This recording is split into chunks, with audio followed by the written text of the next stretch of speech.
Do you need a small phone to keep your main SIM cards active while you are traveling in Africa? Well, search no more, because Nokia might have the solution for you. This is the Nokia 105 African Edition, and I'm going to unbox and review it with you guys in this video.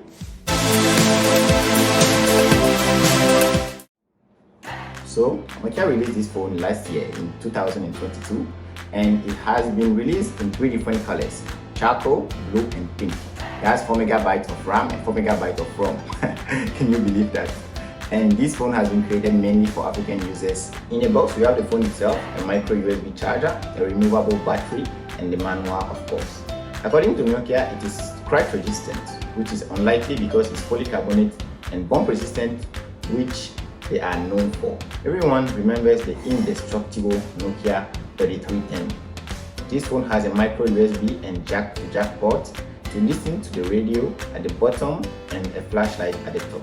Finally, the part that brings even more melancholy has 10 preloaded games that include Snake. This phone can only store up to 2,000 contacts and 500 text messages, which might be crazy to understand for people who only use smartphone their entire life. But yes, contacts and messages used to be limited. You could only keep the most important one, like the one you receive from your babe, if you know what I mean. As I am reviewing this phone, I can't help to remember how we used to type messages under the desk like this during class, and we didn't even have to look at the keyboard like we need to do now with the smartphone, because we memorized every single key and where it is. Even the question marks and the dots and the punctuation marks, we knew the position of all of them, and this was really crazy and enjoyable. My main use of this phone is going to be when I'm traveling into another African country and I still want to keep my main SIM cards available to receive business calls. However, this might be a good fit for our grandparents who don't want to be disturbed with all this technology embodied in a smartphone. Well, this phone has got a lot of memories. However, there is something horrible about this phone.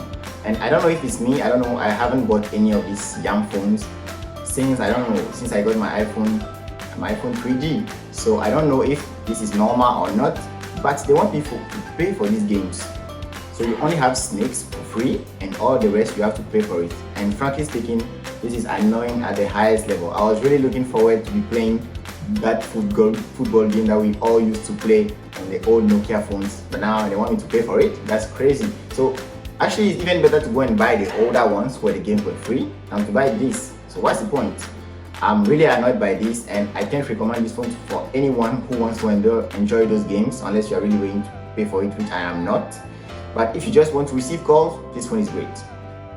Well, this was a short one. We are at the end of this video. Thank you for watching. If you've enjoyed this video, don't forget to give me a thumbs up. Tell me what you think about this phone, and also tell me what you think about the fact that they want to sell us these old video games that we all used to play for free.